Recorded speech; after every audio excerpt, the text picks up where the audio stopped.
Assalamualaikum warahmatullahi wabarakatuh. Kami dari kelompok 7 akan membahas materi tentang teknik dan prinsip komunikasi bagi pengembangan proses pembelajaran. Adapun anggota dari kelompok 7 antara lain: yang pertama, Akmalia Nur Izabillah dengan NIM 20021020505014. Yang kedua, Fatma Anissa dengan NIM 20021020505041. Yang ketiga, Herlinda Nur Afitasari dengan NIM 200210205025. Dan yang terakhir, Solehatun Nufus dengan NIM 200210205029. Adapun beberapa yang kita bahas, antara lain yang pertama yaitu pengertian teknik komunikasi, yang kedua prinsip-prinsip teknik komunikasi, dan yang ketiga fungsi teknik komunikasi. Yang keempat yaitu prinsip komunikasi belajar, dan yang kelima teknik komunikasi belajar. Materi pertama yaitu tentang pengertian teknik komunikasi. Apa sih teknik komunikasi itu? Komunikasi interpersonal adalah komunikasi yang dilakukan dalam suatu hubungan interpersonal antara dua orang atau lebih, baik secara verbal maupun non-verbal, dengan tujuan untuk mencapai kesamaan makna. Komunikasi interpersonal tidak hanya tentang apa yang dikatakan dan apa yang diterima, namun tentang bagaimana hal itu dikatakan dan bagaimana digunakan, tubuh yang digunakan, dan ekspresi wajah yang diberikan. Adapun beberapa pengertian tentang teknik komunikasi menurut para ahli, yang pertama yaitu G.R. Miller dan M. Steinberg tahun 1975, yaitu komunikasi interpersonal dapat dipandang sebagai komunikasi yang terjadi dalam suatu hubungan interpersonal. Yang kedua yaitu Ronald B. Aldert dan kawan-kawan tahun 2009. Komunikasi interpersonal adalah sebuah komunikasi antara dua orang atau secara kontekstual komunikasi interpersonal. Yang kedua adalah prinsip-prinsip komunikasi. Menurut Jonsep A. DeVito 2013, komunikasi interpersonal adalah suatu proses transaksional atau kejadian yang berkelanjutan di mana masing-masing elemen saling bergantung satu sama lain. Komunikasi interpersonal secara konstan terus terjadi dan mengalami perubahan. Agar dapat memahami gambaran komunikasi interpersonal sebagai proses transaksional, maka model komunikasi transaksional dapat menjadi jawabannya. Selanjutnya adalah komunikasi interpersonal adalah ambigu. Semua pesan-pesan berpotensi ambigu. Masing-masing orang akan memberikan makna yang berbeda-beda terhadap pesan yang sama. Terdapat ambiguitas dalam semua hubungan. Hubungan interpersonal dapat berbentuk simetris atau komplementer. Interaksi interpersonal dapat merangsang pola perilaku yang sama atau berbeda. Yang selanjutnya adalah interpersonal. Komunikasi interpersonal merujuk pada isi dan hubungan di antara para partisipan. Dalam sistem komunikasi interpersonal, hubungan interpersonal memegang peran yang sangat penting karena hubungan interpersonal yang baik merupakan penanda bagi komunikasi yang efektif. Yang sangat penting karena hubungan interpersonal yang baik merupakan penanda bagi komunikasi yang efektif. Selanjutnya adalah komunikasi interpersonal dapat diberi tanda atau ditandai karena setiap orang memisahkan bagian-bagian komunikasi ke dalam stimuli atau rangsangan dan respon terhadap perspektif dasar yang dimiliki oleh masing-masing partisipan.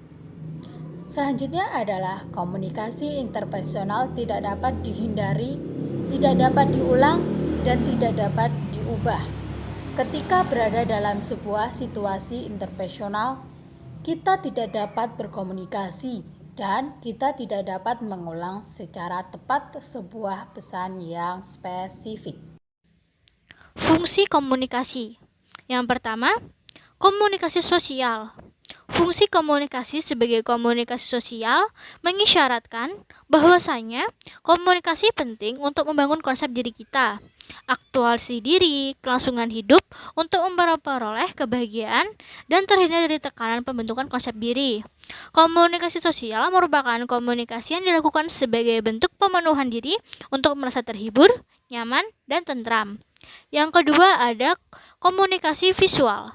Komunikasi visual ataupun ekspresif tidak secara langsung ditujukan untuk mempengaruhi orang lain.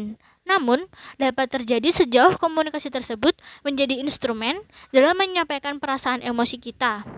Perasaan tersebut disampaikan melalui pesan-pesan nonverbal, perasaan sayang, peduli, rindu, simpati, gembira, takut, marah, ataupun benci.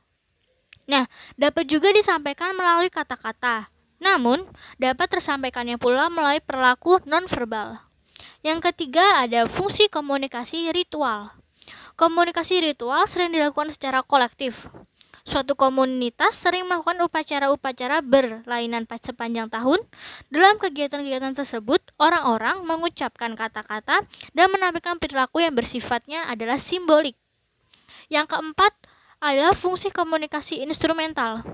Komunikasi instrumental mempunyai beberapa tujuan umum, yakni menginformasikan, mengajar, mendorong, mengubah sikap dan keyakinan, mengubah perilaku ataupun menggerakkan tindakan, dan juga untuk menghibur ataupun bisa disebut dengan persuasif. Komunikasi instrumental mengandung muatan persuasif yang mempengaruhi komunikasi untuk mempercayai bahwa pesan yang telah disampaikan kepada komunikator akurat dan layak untuk diketahui.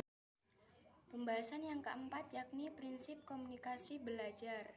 Nah, sebelumnya di sini saya akan memberikan sedikit penjelasan mengenai prinsip komunikasi belajar. Dimulai dari sikap yang pertama untuk mengembangkan komunikasi yang efektif, ialah di mana sikap kita saling menghargai atau menghormati setiap individu atau orang lain yang akan menjadikan sasaran pesan untuk dapat disampaikan. Guru di sini bisa dituntut bahwasanya ia juga harus menghargai peserta didik ataupun sebaliknya. Dengan membangun komunikasi dengan rasa atau sikap saling menghargai atau menghormati orang lain atau setiap individu akan dapat membangun kerjasama yang menghasilkan sinergi yang dapat meningkatkan efektivitas kinerja guru, baik sebagai individu maupun secara keseluruhan sebagai tim. Untuk prinsip-prinsipnya yakni ada 5. Prinsip yang pertama yakni prinsip respect. Nah, maksud respect di sini ialah seseorang dapat memiliki rasa hormat dan saling menghargai. Kemudian prinsip yang kedua yakni prinsip empati, di mana kemampuan manusia untuk dapat menempatkan diri pada situasi atau kondisi yang sedang dihadapi oleh orang lain. Kemampuan manusia inilah dapat mendengarkan atau mengerti terlebih dahulu sebelum didengarkan atau dimengerti oleh orang lain. Kemudian prinsip yang ketiga yakni prinsip audible. Prinsip ini menekankan bahwa pesan yang telah disampaikan dapat diterima oleh penerima pesan dengan baik.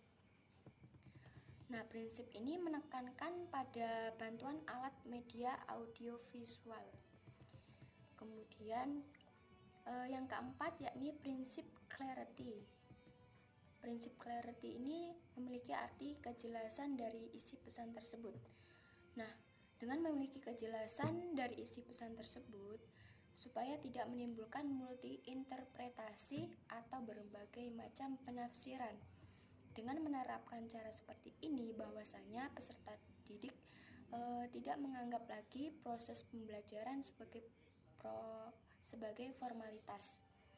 Akan tetapi ia menganggapnya sebagai kebutuhan pokok bagi kehidupannya. Kemudian prinsip yang kelima, prinsip yang terakhir, yakni prinsip humble atau sikap ramah atau rendah hati. Dengan memiliki sikap ramah dan rendah hati, dapat lebih cepat dengan mudah untuk menyampaikan pesan atau informasi kepada peserta didik. Sehubungan dengan hal tersebut, maka para pengajar, pendidik, atau instruktur pada lembaga pendidikan, atau pelatihan harus memiliki kemampuan komunikasi yang baik. Teknik komunikasi belajar.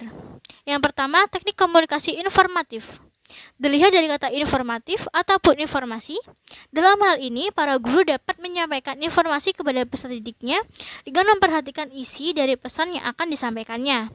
Yang kedua, teknik komunikasi persuasif. Ditinjau dari kata persuasif, guru ataupun pendidik dapat memberikan beberapa pertanyaan di dalam proses pembelajaran yang sedang berlangsung. Dengan meningkatkan teknik ini, dapat menciptakan suasana kelas lebih hidup dan lebih melatih mental peserta didiknya. Yang ketiga, teknik komunikasi pervasif. Dengan melakukan teknik ini, seseorang akan mudah memperoleh pemahaman tentang isi pesan ataupun informasi yang telah didapatkannya sebagai pemahaman yang lebih akurat, karena diinformasikannya secara berulang-ulang ataupun terus-menerus. Keempat, teknik komunikasi koersif. Teknik ini adalah teknik komunikasi, yaitu penyampaian pesan ataupun informasi komunikasi kepada orang lain dengan cara memaksa orang untuk berbuat sehingga menimbulkan rasa ketakutan dan rasa tunduk serta patuh. Yang kelima, teknik komunikasi instruktif. Dapat dilihat dari kata tersebut bahwasanya menjelaskan bahwa penyampaian pesan komunikasi yang telah dikemas ataupun disusun secara sedemikian rupa sehingga pesan ataupun informasi itu dapat lebih mudah dipahami sebagai perintah yang harus dilaksanakan. Teknik ini agar dilaksanakan oleh audien terlebih dahulu, dikondisikannya agar segala sesuatu itu diperlukan.